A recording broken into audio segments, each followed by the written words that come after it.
Rock 100.5 KATT. I am Cameron Buchholtz here with Josh from Badflower. What's happening, sir? What's going on? You just hanging out in your, I guess, crib? Is this, we can make it MTV style, like it's a... Yeah, I'm not going to show you around because Right. that would make this a very, very quick episode of Cribs. It's not very big, but it's nice. It's home, yeah. You have a wood-paneled van. Like, that's impressive. Yeah. Like, I don't know that many bands that can claim that. Like, I've seen a lot of Banigans. I've seen a lot of tour buses. I don't think I've ever seen so much wood. Yeah, well, I was just telling you the story before this interview is that all of this lumber that was in here, at the time when we bought this van, we didn't have a ton of money, and so we would just, like, try to DIY everything that we could. And we, for our music video for our song Ghost, we like used some of the record label's budget to design this wedding altar for the music video. And all of the lumber that was used to make the altar, we tore it down after the video was shot and we put it into this van, so we didn't have to buy any new material. There you go. It's like repurposing or, I don't know, something. We're like expert repurposers and recyclers and reclaimers. And Upcycle. Your Yeah, TM has the right term. there you go. But now, the wood can't be good for the gas mileage of the van, though. Like, it seems very heavy, right? No, this is lighter than it was. So we pulled out all the seats that were existing in here because it was like a regular passenger van, and those seats that are stock are heavy, like crazy, crazy heavy. This is like cheap, thin paneling, Okay. and yeah, and some cushion. This is actually a lot lighter than it was factory. And you have to think about those things because apparently you guys are just on the road forever right now, it would seem. We bought this van. How long ago did we buy this van? A little less than 2 years ago. Less than 2 years ago. We're like 100,000 miles on it already. Okay. It's probably been in this Diamond Ballroom parking lot, I know, at least twice. Yeah, this is the second time it's been in this parking lot. Yeah. So, We've been all over the country. We've made circles around this country multiple times. Yeah. I was just pointing out the hashtag happens pass. So I know we saw you guys last week in Vegas. So you last year in Vegas. So this van is probably there both times. I can't imagine wanting to park this van in Las Vegas. No, those were easy ones. The Vegas has a lot of parking lots. You know, because it's outside of the casinos and outside of the hotels, they have these massive lots. It's actually not so bad. New York, train wreck, nightmare. Like major cities like that, metropolitan cities can be tough, but Vegas wasn't so bad. Do you have does the TM drive? Do you guys switch off? How does it work? Sort of switch. He does the majority of the driving, especially like the city driving, getting to the venues. But no, yeah, when we're on like highways in the middle of nowhere, we all take turns. Because I would not want to park any vehicle in most cities. I've only driven New York twice, and I don't ever want to do it again. Well, you get used. I also sold my car a long time ago, and this is my daily driver.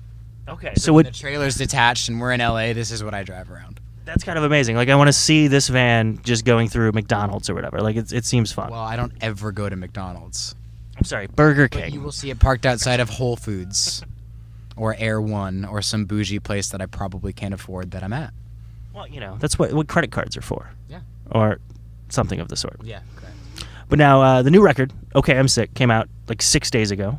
Congratulations. It seems like a long time coming because you guys have been on the radar for a long time without an album. Yeah. Which in some ways is just the nature of 2019.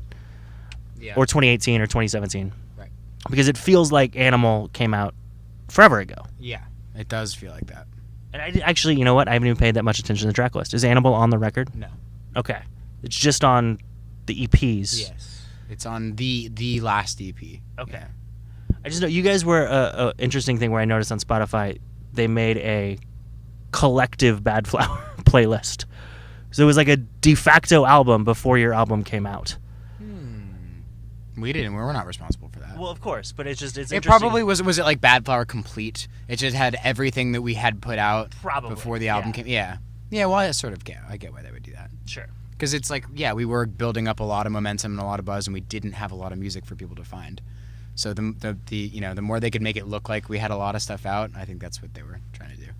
Well, so then what was on the EPs, in terms of Ghost or Heroin that we've heard for a long time, are those the same exact versions that made it on the record? No, or the only thing from that EP that did make the record is Heroin, and it is a different version. Okay, Ghost isn't on the record either? I'm woefully unprepared. Ghost is on the record, but Ghost wasn't on the EP. Oh, okay. That was the first single released for this album. There you go. Everything's so complicated. Yeah. I just see a list of songs, and I'm like, these ones are good. Look, I'm not an album guy anyway.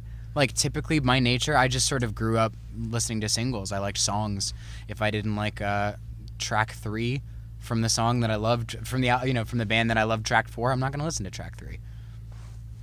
But some people are super into albums, and we sort of crafted an album that we just love. We just love every song. I like every song is a single in its own right in my head, and so that's why I think this album is special. And I don't, I think people should listen to it as a whole collective album, even though my nature typically is like, listen to the songs you like and fuck the rest of them. I'm glad you got ahead of me of saying like, oh, if you're that guy, then why that? But yet.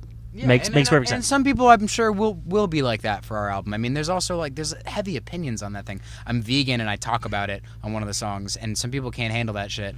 I have political views that are talked about on it. We've lost a lot of fans already just from that alone. And it's like, if you don't want to listen to that stuff, which you don't have to, you don't want to confront that shit that we're sort of forcing you to confront, then just listen to Ghost and Heroin and come to the shows. And that's whatever, man. Do what you want to do. Well, so I was going to bring up the song Die, which I've seen you guys play twice now in this room. And the last time on, I think, Halloween. Last time here as well. You did. And I think on Halloween. And I think it got a little more of a mixed. I think you maybe stirred a little bit more of the pot last time. Whereas this tonight it seemed like there was more support. Yeah, everyone was on board tonight. Yeah. And I don't know what that says for the crowd that you were in front of, or just the bigger crowd, or I don't know, but it was interesting to see the difference that 6 months makes, or maybe people know you more and they trust you more, or who knows. I think that's what it is. I think now that the album is out, and there's there's a huge portion of people in that room tonight, even though we were the support band, who were fans of our band. Some people who only came to see us or just came to see the whole show, but love our band and love that song. And so I think that, if you have 25% of the crowd who's behind that song and they hear that moment in this, the song where I say impeach the asshole, right, and those 25% of people get stoked, it's going to feel like the whole room is stoked because those 25% are loud and vocal about it. I'm sure we pissed plenty of people off tonight. Right. Well, but if you didn't, you're doing it wrong. Exactly right. It's rock and roll. It's And if nothing else, it's a very visceral song. So if you just kind of take the political mindset away, it's just a rock song. Yeah, it's a cool. Exactly right. True.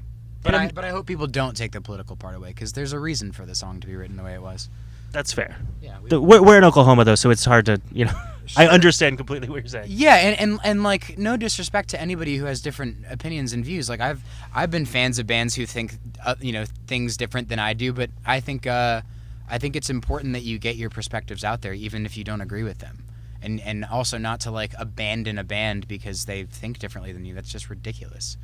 You can be inspired by their viewpoint, or you can not be and still support them. At the end of the day, just get down with the riff. Yeah, sure. Or listen to the message. I don't know. Riff. It's Yeah. Like I said, very visceral. Totally. No matter of the lyrics, it works in the set as a big pop. Right. Well, Josh, thank you so much for the time. Of course. I'm glad we could make this work. Definitely. And always good to see you. I think we'll probably see you. Judging by this pace, we'll see you 8 more times in the next year. Probably in the next 3 months. There to be you honest go. with you. It's just you and Palisades every month in Oklahoma City. I think those guys tour more than we do. We were sort of comparing schedules, and I think they're the super heavy, saturated touring. That heavy. Putting the work in. It's hard, man. It's hard work. Well, thank you so much. Of course. And congratulations on the record. Thank you. And great show as always. Thank you so much. Appreciate it.